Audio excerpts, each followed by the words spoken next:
பரலோக ராஜ்யத்தில் நல்ல மணிகள் மாத்திரம் அங்க போகும்.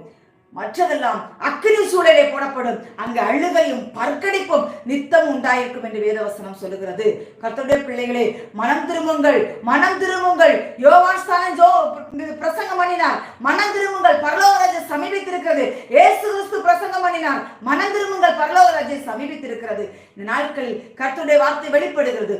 மனம் திரும்புங்கள், நல்ல மணிகளாய் முத்துகளாய் விலையேற பெற்றவர்களாய் மாறி நித்திய ராஜ்யத்துக்குள் பிரவேசியுங்கள். உலகத்தின் முடிவில் நியாய தீர்ப்பில் யார் யார் கேடான கிரியைகள் நடந்து கொண்டிருந்தீர்களோ அவரெல்லாம் அக்னி சூழல் போடப்படுவார்கள்.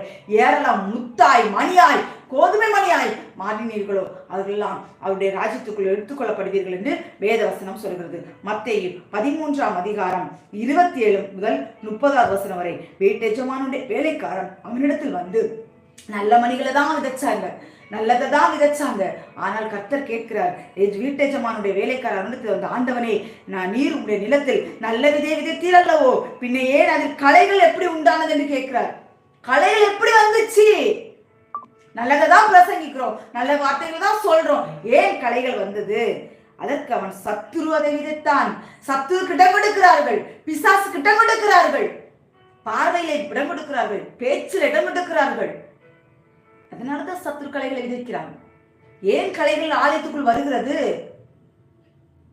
ஆலயத்துக்குள் ஏன் கலைகள் வருகிறது?